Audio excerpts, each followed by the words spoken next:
Every November 5th, people across Britain light bonfires, set off fireworks, and burn effigies of a man with a mustache and a wide-brimmed hat. They call it Guy Fawkes Night. But behind the celebration is a story far more disturbing than most realize. Because Guy Fawkes wasn't just executed. He was dismantled body and soul by a legal system designed to make examples, not deliver justice. Born in 1570 in York, Guy Fawkes was raised in a divided England. The Protestant Reformation had torn the country's religious identity in two, and Catholics like Fawkes were forced to live in secrecy. His father died when Guy was young. His mother later remarried into a recusant Catholic family, a decision that would shape his beliefs permanently. By the time he was a teenager, Fawkes had become devout, willing not just to worship quietly but to fight for his faith. In his early 20s, Fawkes left England to fight for Catholic Spain against Protestant Dutch forces. There, he developed a reputation as a brave soldier and an explosives expert. He returned to England not just as a trained militant, but as a man convinced that only violence could bring about change. By 1604, he was recruited into a conspiracy that would become infamous, the Gunpowder Plot.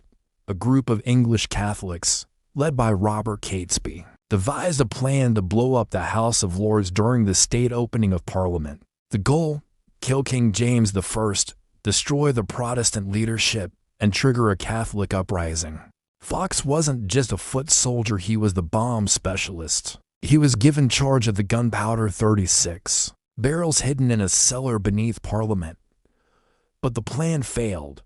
On the night of November 4th, an anonymous letter tipped off the authorities. The cellar was searched in the early hours of November 5th, and there, standing guard over the barrels of explosives, was Guy Fawkes.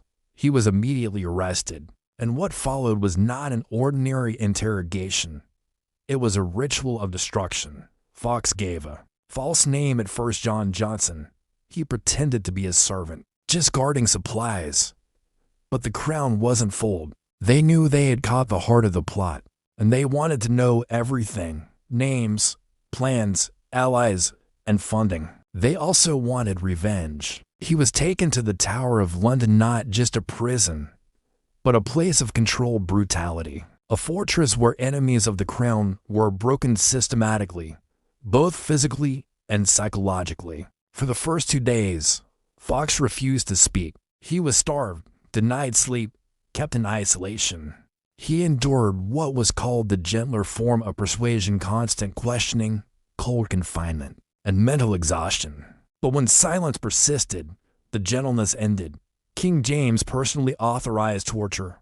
In a letter dated November 6th, he wrote, "The gentler tortures are to be first used, and then step by step you may proceed to the worst." The worst was the rack.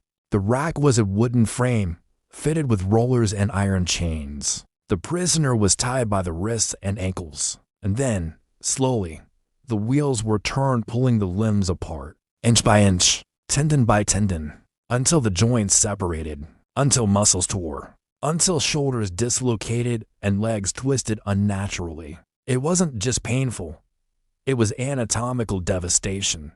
There is no record of Guy Fawkes screaming, but his body told the truth.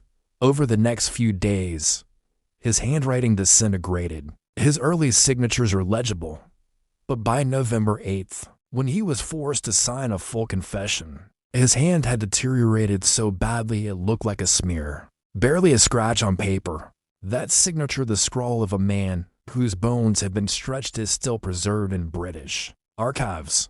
It's not just a document, it's physical evidence of torture. Fawkes finally confessed to everything: the names of co-conspirators, the plan, the intended explosion, and his motive: to blow the Scots back to Scotland. But even confession did not bring mercy. The crime was treason, and under English law, high treason was punished with the most horrific of executions: hanged, drawn, and quartered. The sentence was public, purposeful, and theatrical. The goal was not simply to kill, but to terrorize. Fawkes was dragged on a wooden sledge through the streets of London to the execution site, Old Palace Yard, near Westminster. The crowd was enormous. Thousands gathered to watch the final punishment of the man who had tried to destroy Parliament. He was already weak, his body broken, his limbs barely functioning, and yet he was expected to climb the gallows. He did, with ropes tied around his neck. He stood atop the platform, facing the jeers of the crowd. Then the trapdoor was opened.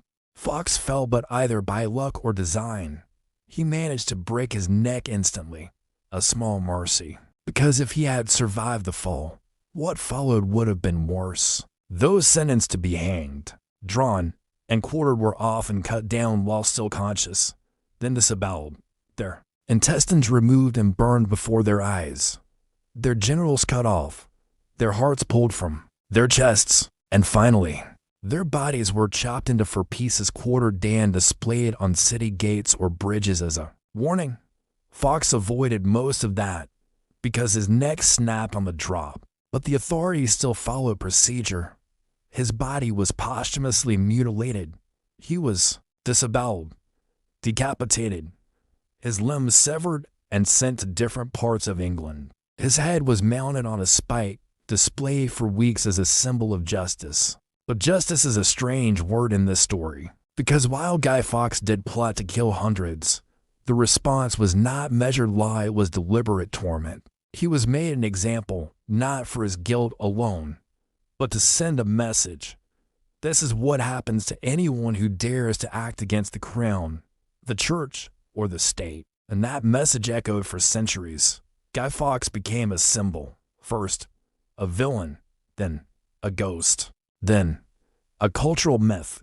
Children were taught rhymes. Remember the 5th of November. His name became synonymous with rebellion and violence. His image, long hair, mustache, pointed beard, was burned in effigy each year, a celebration wrapped around a memory of execution. But that image was never accurate.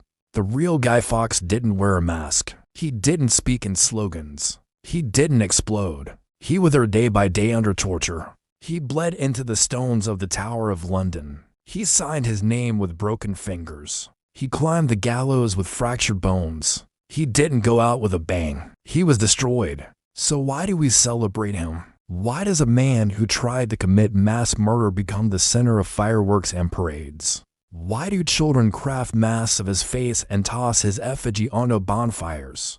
Because over time, history softened him. The brutal truth of his torture faded from textbooks. The horror of his execution became a ritual, then a tradition, then a holiday.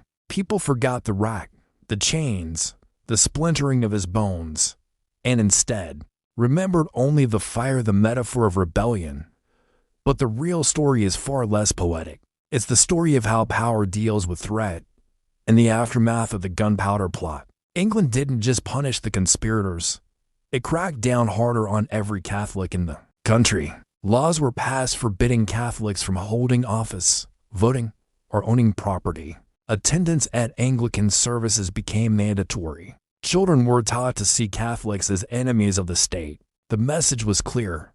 If you resist, you will be crushed. If you rebel, you will be erased. And if you dare to keep your silence under torture, they'll make you scream. Guy Fawkes never screamed, but his body did. His signature screamed. His broken spine, dislocated limbs, and shredded nerves screamed. The Tower of London didn't need to echo with cries, because the slow destruction of his body was loud enough. And still, he endured it.